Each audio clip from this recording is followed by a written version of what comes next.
Hello and welcome to Navigating the Chapters of Challenge with Tele. Today I've got a return guest in the house. I've got Fela in the house with me today, and we're just going to jump into today's topic, and I'm going to ask Fela to say hello to everyone, and then we'll start. Okay, say hello to everyone, Fela.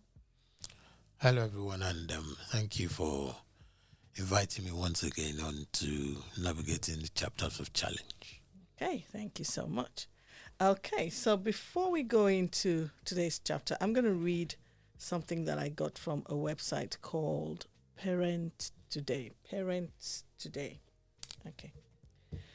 And no, it's called todaysparent.com. That's it. Waiting in line at Target, I felt like murdering my husband. I didn't wish to physically kill him, but I wanted to yell at him a lot. He agreed to get the baby monitor fixed, but weeks later, he still hadn't done it. So there I was, picking up a new monitor that I had researched and ordered, while my twin toddlers were napping at home. Instead of crashing on the couch during kid nap time, usually the most blissful 2 hours of my Saturday, I was silently cursing him. Why did I end up having to execute every household project, even though we both work full time? In his defense, Brendan usually does what I ask him to do, but I don't want to be the only one who initiates, plans, delegates, and worries about every task. I was sick of reminding and cajoling him, and resentment had bubbled up. This imbalance of emotional labor, the invisible work that ensures a household runs smoothly, was eroding my marriage. I felt like the CEO of Twins Incorporated, a startup company my husband and I had founded together, but now I was running it solo. So today's topic is titled Emotional Labor. And you might ask me what emotional labor means, so I'm going to read the definition I found online. Just bear with me while I look for it. So it says emotional labor refers to the invisible, often unrecognized work of managing emotions, keeping track of family schedules, and ensuring everyone's well-being. So what we're talking about today is about the balance of emotions within a marriage. Sometimes you find that couples are struggling. One person feels like the burden is so much on them, as opposed to the other person. Like in this, in what I just read, she said she was the one initiating everything and then executing at the same time, and she felt all alone, and resentment was bubbling up in her heart. So, my question to you is this: do you think that traditional gender roles make emotional load more on one party or the other? Um, if we're looking at traditional roles, it depends on the way I want to look at it is going back to the passage or the excerpt you read. Yeah. Now, the woman was talking about how she has to initiate and plan and work everything out. Yeah. It's I would say it depends on who feels the weight more. Okay. Because in every relationship there's a balance somehow. Okay. But it all depends. There should be a balance. There should be a balance. There's no. I wouldn't say there is a recipe that these are the things you should follow. Okay. To say this is who should do this and who should do that. It all boils down to the kind of communication that goes on. Okay. Now, oftentimes you will find that when someone is like, if you look at a house, if you're used to doing the dishes, that's not an area I'm going to focus on because you're used to doing the dishes anyway. Yeah. Until you ask me that, look, can you do the dishes? Okay. Because there's no point in you doing the dishes and me struggling to want to do the dishes. When you start to do something, I should be focusing on something else. So if one party is saying, I feel labored doing one thing, the question I would always ask is, do you ask for support from your partner or your spouse? If you don't, question is, why? Because people tend to be blinded to those areas other people take care of, as opposed to where you request or ask people for support. So, I mean, there's a phrase, when we talk, I use the phrase mother hen. There are some people, yes, sometimes they complain, I'm doing everything, but they never delegate. They want to be in charge and in control of everything around them because it's in their disposition to want to look after everybody. Okay. But while they're doing that, they're not stopping to assess whether they're burning out. Okay. Now, because they enjoy doing it, it's just the adrenaline just keeps going, and because they derive a personal satisfaction from doing things for everyone, they don't do an evaluation.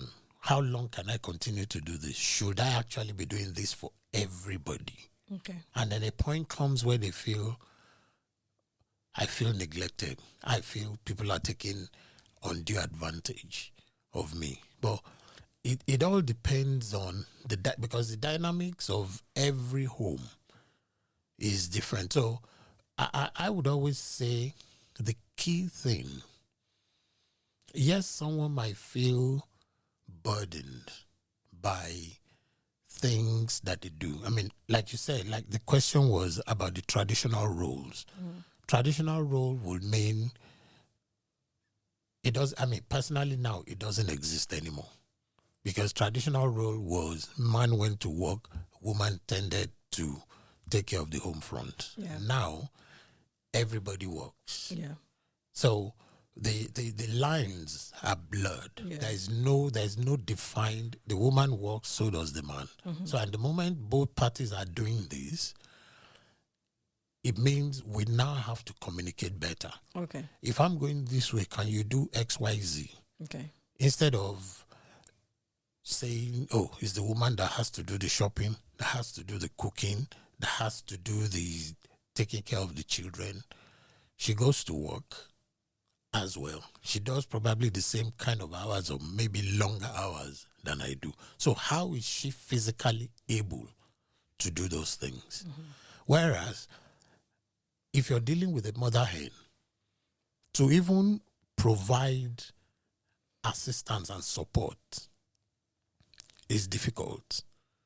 It's like if you see, I mean, when we were growing up, if you saw a hawk trying to attack the chicks of a hen, the mother would fight, and even to the death. Whereas if it was possible for her not to even be in the open, she wouldn't have to be fighting to protect the children. And that's the analogy of a mother hen.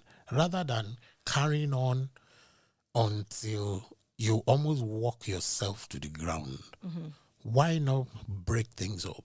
Okay. And do a bit of delegation. Okay. Ask for help. Okay. Because more often than not, it's what you say and what you ask for that I can provide assistance for. So if the woman is not saying or asking, I mean, in the excerpt you read, the woman said, how come I'm always doing this? You've asked for this, you've asked for that. There are many situations where even the men don't meet up because like that, the man had promised to fix the baby monitor. Okay, I was just going Yeah, to bring that up. Yeah, the man had promised to fix the baby monitor, but didn't get, for some reason. Didn't get around to doing it. Yeah, I mean, she didn't tell us why he hasn't done it. Okay. It may be because he forgot, Okay. or he's he didn't take it very seriously, or he was careless about it, or he was procrastinating, or he was too busy. Okay. He could, rather than fix, he could have even got that monitor on his way somewhere. He didn't have to take both of them. But where you find someone who is always the one, because in every relationship, in every area, someone is more dominant than the other person. Yeah. So if I find that, and it's just a natural thing that comes to humans, what you do will not, except it was my strength before. Yeah. What if you tend to do one thing, it's not likely that I'm going to be strong in that area. I probably will just pull back because you're doing it anyway. Okay. Until you now say, look, can we do this together? But do you have to wait for me to say, can we do this together? Should we not be offering assistance when we see that the other person is probably struggling or is the one doing something all the time? Should we not be offering that help rather than waiting for somebody to say, please help me? Look, it's a two-way street. Okay. It's the same thing. Oftentimes you'll find that women tend to voice these things more than men. Yeah. It doesn't mean that men don't feel. Okay. Take for instance, where a woman earns more than a man. Yeah.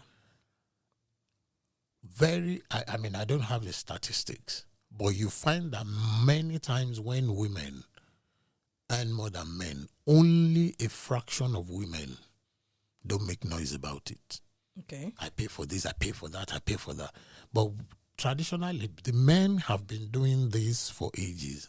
And very few men come out to say, I paid for this, because they assumed that's their role. That's their role. Yeah. Now, when women when this role now reverses for whatever reason, either by virtue of education or the courses we studied or the opportunities we've taken, the women tend to complain. And some women tend to complain, but oftentimes it's because they also have been brought up to believe that the man should be the one providing. Yeah, but when the man does not, let's assume there's a bill of 1,500 to pay. Yeah. The woman has it. The man doesn't have it. But she's insisting because you are the man, you have to pay. Where is he going to get the money? That's why it's all down to how we communicate. Okay. We have to keep. I would always say you're better repeating yourself than not saying anything. Your question was, why do you have to wait? Mm-hmm. We all have different things going on in our minds at every point in time. Yeah. Now, it may be obvious to you that he should see it. Or she should see it. Or she should see it. But not until you have voiced it. I think people should only complain when they've asked verbatim and they're not getting help. Then they can say, I asked. But like many people say, no one is a mind reader. Mm-hmm. I would expect that where there is good communication, you can pick up the signs and you pick up the waves. You pick up the current. Something is going along. Something's going on here. Yeah, something's going on here. But where the communication is not very good, you miss it. Mm. Mm. So basically, you think that it's down to communicating better. It's where there is very good communication. It doesn't mean there won't be friction, but the amount of tension will be less where there's good communication because things are not bottled up. You don't wait for things to get to a head before you talk about it. But why is this often overlooked in marriage? Because you just find that I find from my observation that, or even from my own personal experience, that sometimes there's something that's bothering me and I feel overwhelmed in an area. I just keep quiet and I just let it go. and I keep letting it go. And I find that that's what happens with a lot of people, even when they feel that emotional burden or that emotional labor that we're talking about. They don't talk about it. They don't say anything. They just get on with it. Why do you think that's the case? And you don't seem to hear people talking about this when you hear talks about marriage and stuff like that. We don't discuss this often. So why do you think it's kind of overlooked? I'm trying to find a way to answer that. It's still down to, like I said, communication. But when you talk about the emotional, what's the topic? Labor. It's okay. Let's because I like to make we can talk through things better when we make examples. Okay. Say for instance, young couple. Yeah. Got married. Both of them are, professionals. They want to excel in their different areas. Mm-hmm. Now, for me, it will be pertinent for them as early as possible in their relationship to discuss childbearing. Okay. Because the psychological and physiological effect on the woman is more than that of a man. Yeah. So when the issue of childbearing comes in, if they haven't discussed it, that okay, when this happens, or look, should we wait for maybe 2 years? Within the first 2 years of our marriage, as many of these exams that we need to get through, let's get through them. Once we've got through this, it would say for the woman, put the woman in a better place, even if she would need to take time off work, because now when she's pregnant, pregnancy affects women in different ways. Mm-hmm. And not until you're pregnant, you'll never know how it's going to affect you. Yeah. First trimester, second and the third, then the child comes. When the child comes, that different, the emotional attachment from a woman and the way women would react to their child is slightly different from the way a man will react. Mm-hmm. More often than not, the woman is more likely to have more sleepless nights than the man. Yeah. Not because the man doesn't want to help, but by virtue of the physiological changes that are going on in her. But if the man, and if this journey is explored by both parties and they're talking, this is how I'm feeling, this is how this, the man is not feeling it physically, but he's understanding why or how the wife or spouse is feeling. Yeah. So can empathize and provide as much support as possible. Now, let's assume maybe the woman takes about a career break, 2 years. Mm-hmm. For the first 2 years, the child is growing. I mean, this is just hypothetical. Yeah. First 2 years, that will have implication for her career. Yes. Now, in those 2 years, the man may have moved on. Yes. Now, when the man has moved on, if the communication is not good, the woman will feel left behind by virtue of having, trying to raise a family. Okay. Now, feeling left behind now takes a different, if the man now moves into a role that takes him more, takes a lot of his time away from home, it puts additional pressure on the relationship, because now the woman is feeling, because we decided to now raise a family, he's not around, he's not this, he's not that. The man himself, and sometimes you can get caught in your own bubble, because the man is aspiring, he wants to do this and he wants to do that. And the woman will say, hey, hang on. You are not, if there's no consideration. Or maybe by the time the woman wants to go back to work and the man is feeling, oh, okay, you're going back to work now. Now we have to childcare. Who's going to assist us with this? If they don't have assistance, they have to have this childcare and that care and that care. And when the costs start to mount up, if the communication is not good, everybody understanding where the funds and everything is going, that's another pressure that is going to mount. Mm-hmm. So it's I mean, I read a book many years ago, and it says communication, the Christian's vital breath. Yeah. And the book was talking about, constantly talking to God. Even when you're not sitting down and saying formally, I'm praying, you're communicating. And that's the way it has to be. That was what happened in the garden. When the communication was broken, God felt it first before man. Mm. Where are you? Mm. What's happening? Mm. Because the communication, the channel, the flow had been broken. Mm. And that's what happened in a relationship where communication is not.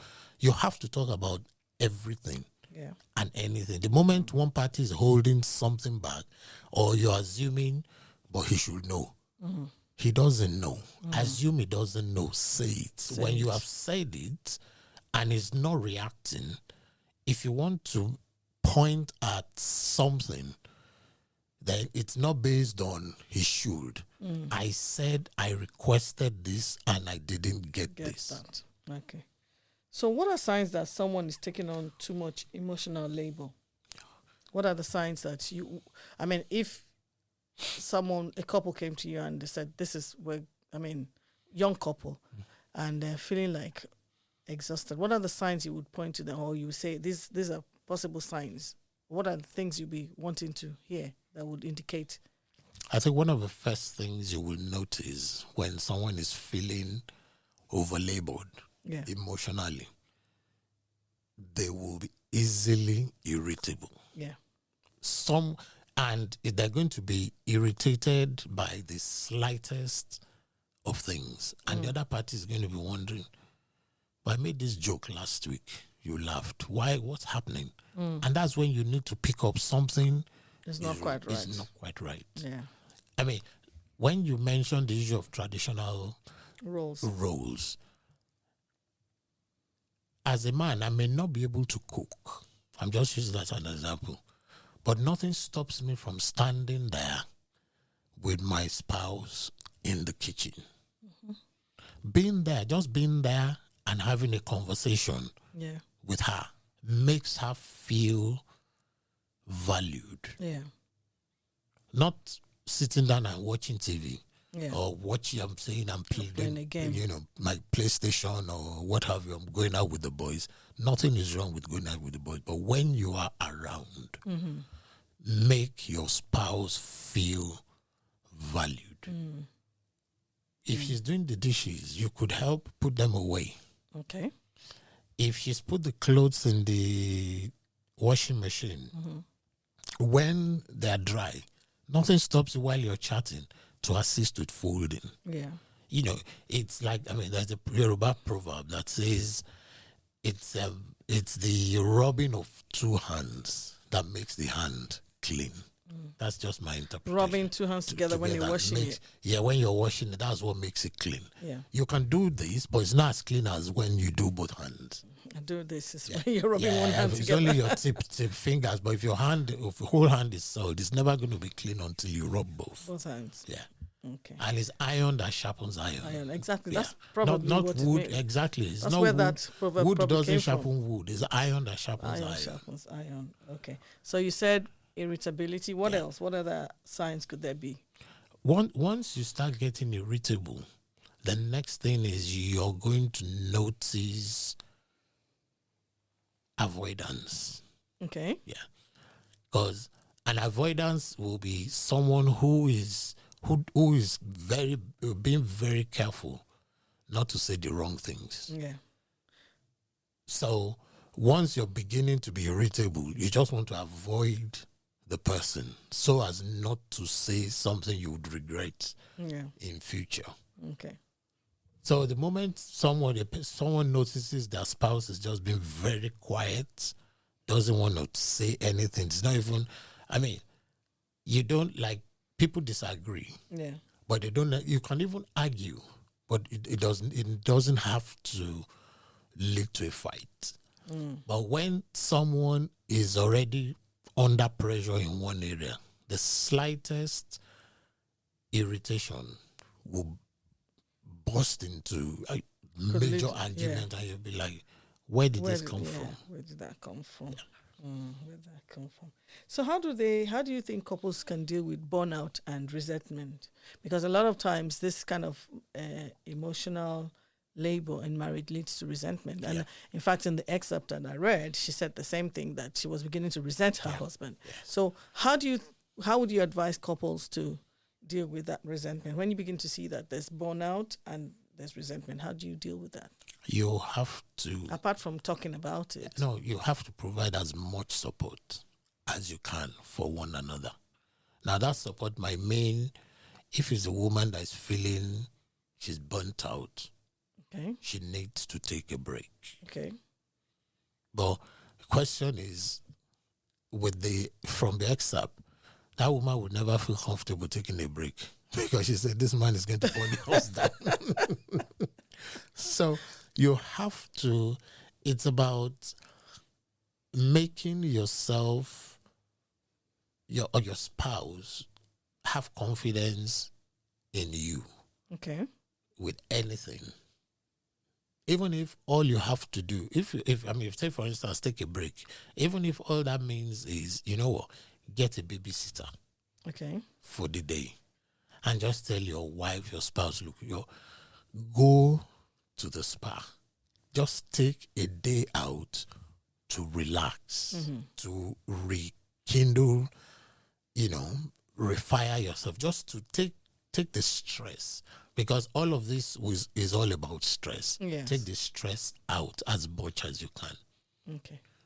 So I want to ask a question because I read something somewhere, and it's about a couple who work together. They work in the same office, and the wife, it wasn't really her choice to do this job, but she wanted to support her husband, and she studied what he studied just so she could support his business, and they work together. Now, he loves the job. She just does the job. It's a job for her. It's a job, but for him, it's a passion. And she's gotten to the point where she's fed up and she wants to leave. And she's saying to the husband, in the excerpt that I read, that she was fed up and she'd had enough and she wanted to leave and she wasn't enjoying it. And the husband's response was, well, this is not the only job out there that's hard to do. And I love it. I enjoy it. Why can't you love it like me? So how would you... And in that scenario now, she's beginning to feel a bit of frustration. How would you speak to that situation? What would you say they could do to help that situation? I don't want to go to what they said in this story, but just wanted to hear your opinion. To address it, the first thing is the response of the man was wrong. Okay.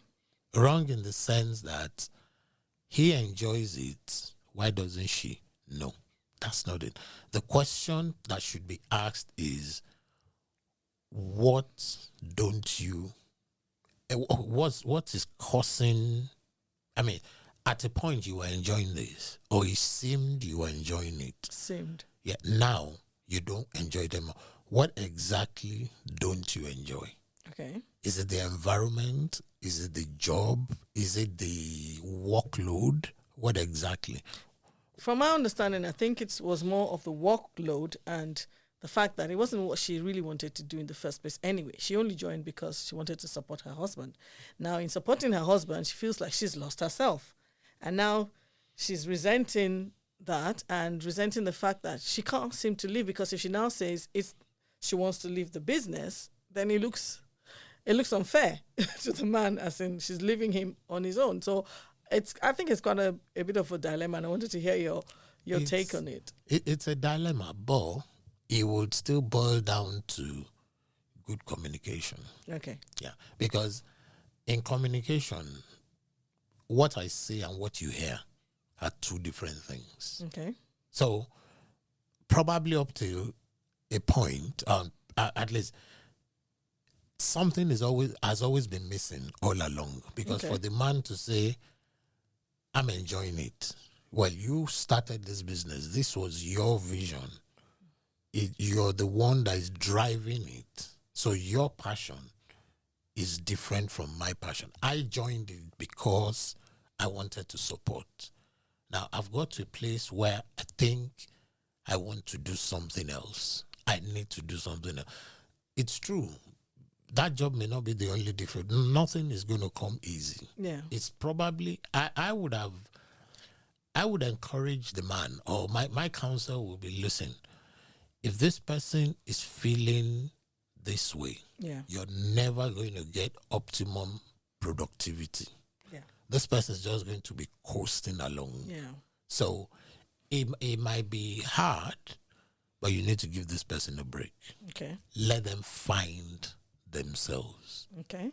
But how would he do that? How would he do that? If she says she doesn't want to, okay, question would be, do you know what you want to do?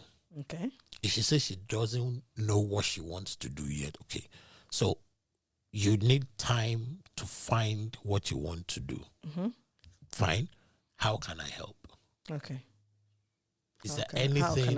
How can I help? Is there any help I can render to assist you in finding that? Yeah. How can I help? Yeah. If I mean the man has to scale back on the maybe projects or things they're doing to give the wife time, and the question now will be, okay, how much time do you need off? And if you think once you go, you're probably not going to come back, okay, fine. Does that mean I should be looking for someone else to fill this role? And if we find someone else that fills this role, does that mean there's no room for you again? Because you have to break everything down to the bare minimum. Yeah, but it first takes the man to understand where the woman is coming from. Okay. And this is one area that is very common in ministry. Yeah. There are quite a number. I've had stories of, the husband is in ministry, the wife joins, and the wife feels, I'm only fulfilling this is your vision, that's all I'm doing. There are some people that are comfortable with it, but that does not mean everybody will be comfortable in it. Yeah. Yeah. So, and there's some ministries now that I've seen that the husband and wife they're both not full time. Yeah. The man is full time. The wife is with the ministry, but does her own thing. Yeah. And this is what I call that we are married does not mean one person's identity has to be lost. It's not yes, two become one. Yeah. Means we're going in the same direction. That does not mean my desires and the things I want to achieve has to be lost completely. There's my individuality in the relationship does not have to fly out of the window, provided we're heading in the same direction. In the same direction. And so there's something called mental load strike. I read about a woman who decided she was going on a mental load strike. I'm not advising anybody to do this, but I just thought it was funny and interesting to mention. And what she did was she decided, you know what? I'm doing nothing. I'm not going to attend to anybody in the family for 2 days.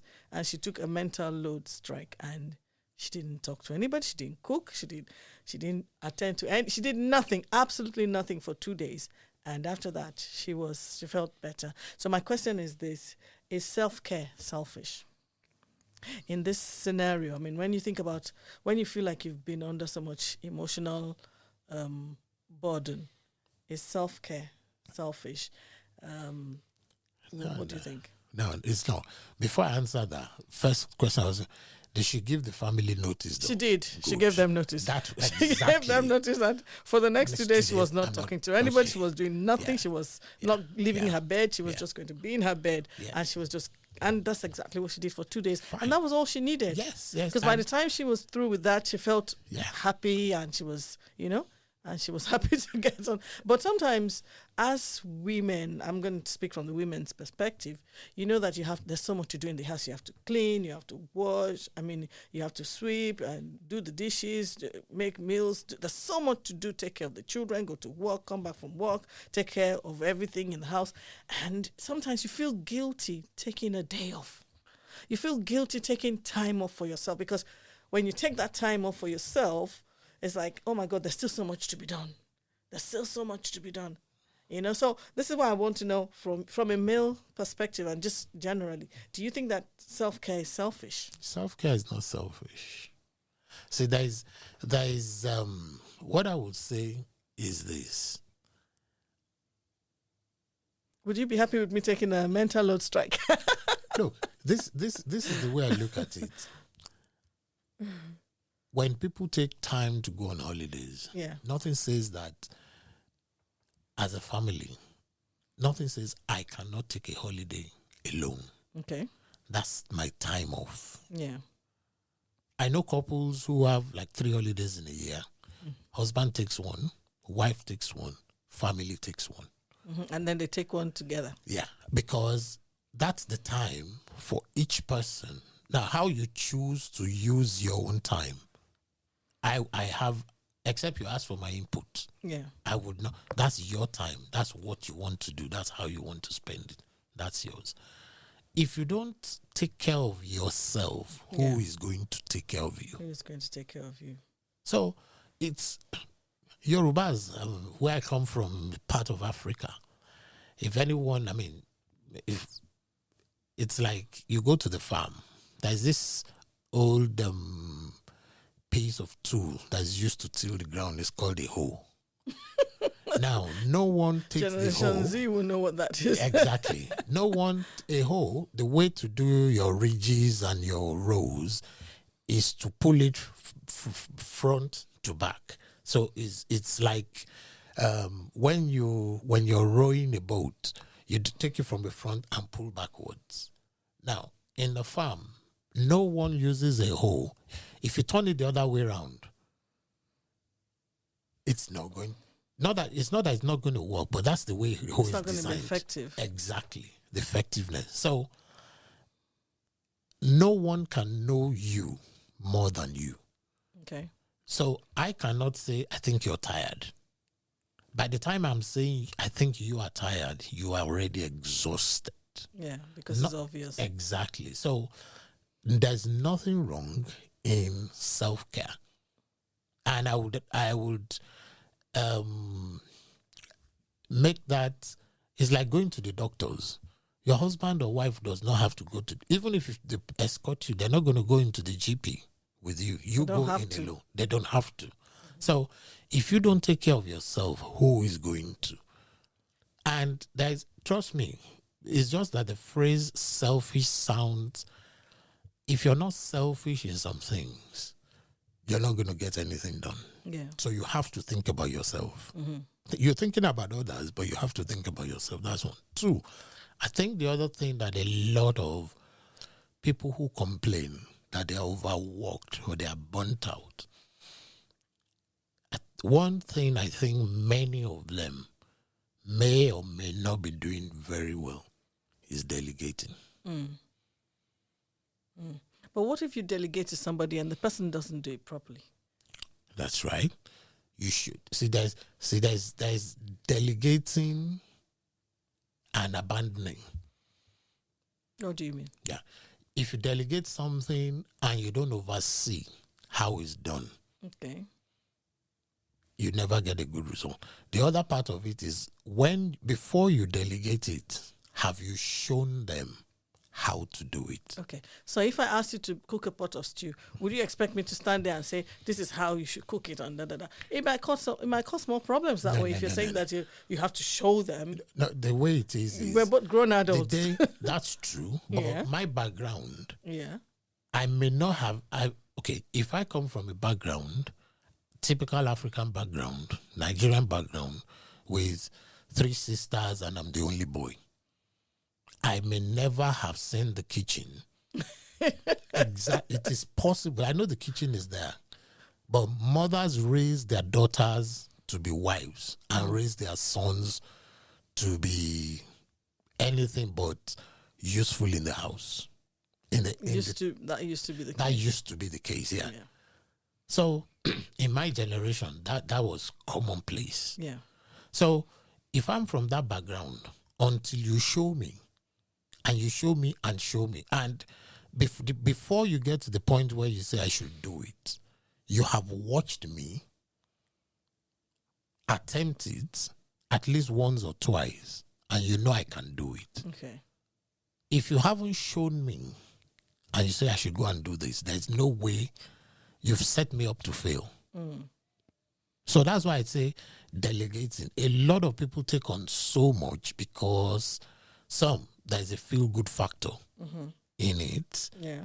Some, it's just lack of, they'll never do it well anyway. Let me just get on with it. But the point is going to come where you have to let them. At that point, if you haven't shown them, they're never going to do it. But what if your spouse is lazy? Because sometimes you do have spouses that are lazy. So this lady in the excerpt I read at the beginning, she said she was the one initiating, she was planning, she was delegating, and she was worrying about everything.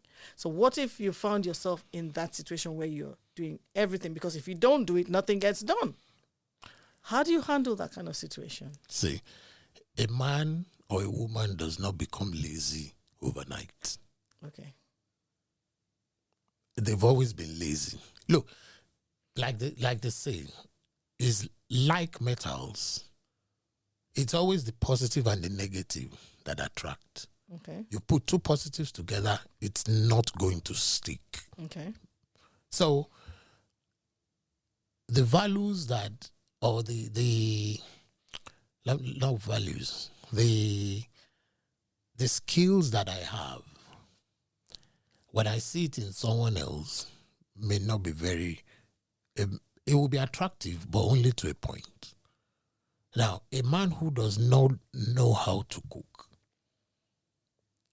will never be attracted by a woman who does not know how to cook, except he is ready to be, ready to go to the restaurant or order food all the time, if he's comfortable with that. So what I'm trying to say is, you would attract the kind of person that you know would feel those areas that you are deficient in. So if you met a man who, this woman didn't tell us how many children, didn't tell us how set of twins. Yeah, no. Twins Incorporated. Yeah, she was running solo. She didn't tell us how long they've been married. Okay. The man is, you may call the man a lazy man. But oftentimes, I often say, and it's not an absolute, many times women make their men lazy. In what way? Because they tend to want to do everything. They tend to want to. So coming back to the mother hen. Exactly. It's the mother hen situation. Look, why should I do something when you want to do it? Yeah, but you should know that I need help. Why should you leave it to me to do all the time, even Back though to you know the same question you have to ask. But why do I have to ask? I don't have to ask. You have to see that I need help. You're doing it already until you say you can't. So no, I guess it's all like you said. It all boils down to communication. There has to be something, and you said something which I think which I like. You said couples have their signs. Yeah, you will notice the signs if something is not quite right. So the moment you begin to notice those signs, then you should know that something is wrong. And even if the person hasn't asked, you can then say, "Is there something I can do to help? What can I do? Is there something wrong?" Yeah. I think at that point, women and men should be encouraged to then say, okay, look, I'm feeling this emotional load. I'm feeling really overwhelmed. All of these things that needs to be sorted out.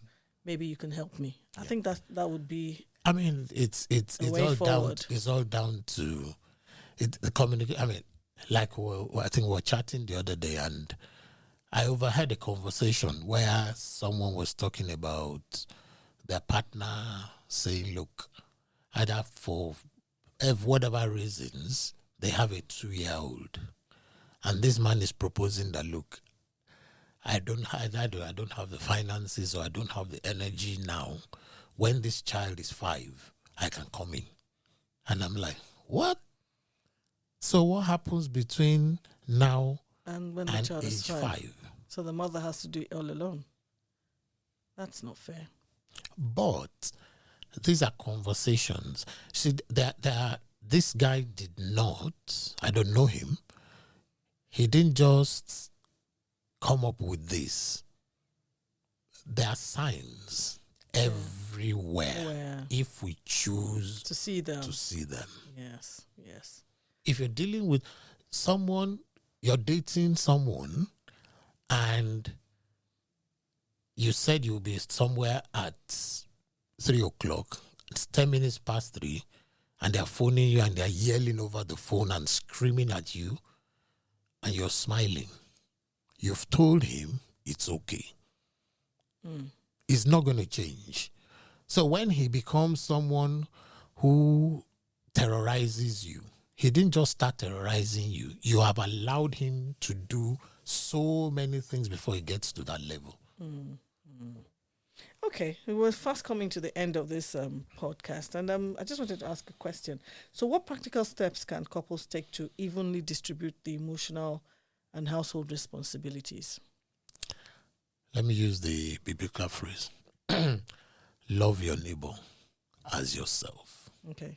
Do unto others as you want them to do unto you. If we lived by that biblical injunction, life would be a much better place to live in. Because what it means is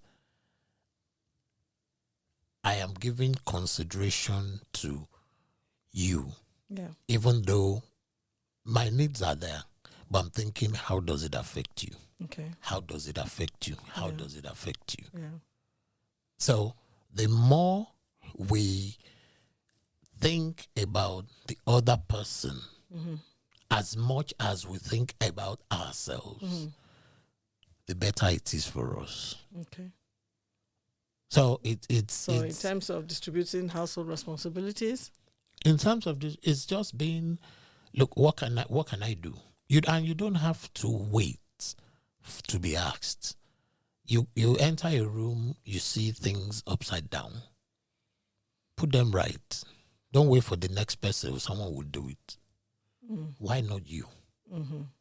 That's loving yourself. If you know you are irritated by this, deal with it. You don't wait for someone else to come and attend to it. If you don't have the skills, it's a different story. Okay. Dealing with it might even mean you pointing it to someone that, look, this needs to get done. If I can't do it, can you show me? Because if you've got many things you're doing, what can I do to help? Just being available. Can I help in any way? Can I help in any way? So couples just asking. Yeah, talking one another. What can I help? And seeing your partner as a helpmate. You're under the same roof, helping one another achieve the same goal, going in the same direction. So that's for the physical household. What about the emotional, that emotional bit? How do you lighten the load for your partner emotionally if they're feeling overwhelmed?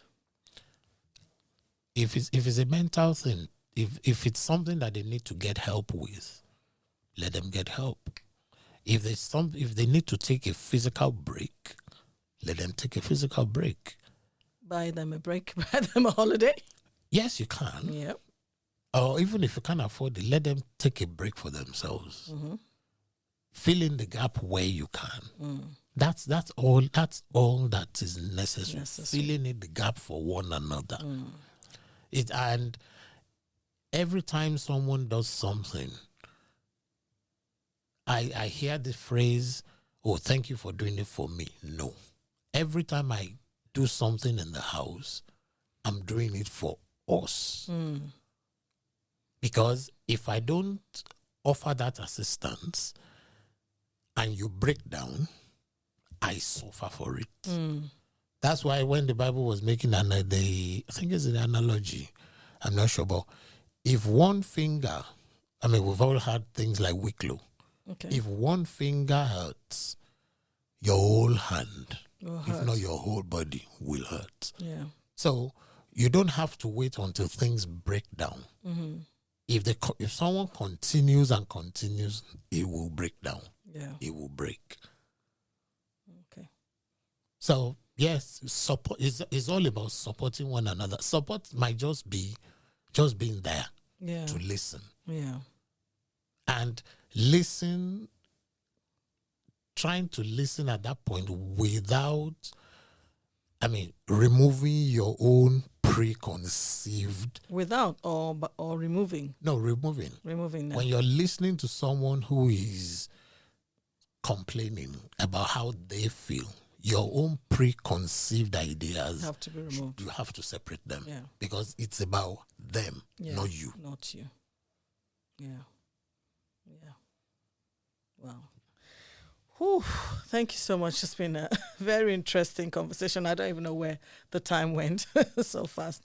So, as always, I like to end the podcast on a note of hope. So, what would you like to say to somebody out there who might just be feeling a bit overwhelmed, burdened, thinking, oh my God, this emotional labor in marriage is hard. I can't deal with it. What would you say to encourage them? Ask for help. Okay. 1, talk to someone. Okay. Preferably your spouse. Yeah. If they're not listening to you, find someone else you can unload on, at least someone who would listen. Mm-hmm. But your spouse is the one you really need them to hear what you're saying. Mm-hmm. Because what you're saying and what they're hearing, Mm. if there are two different things, you'll be getting a different reaction or response. Mm.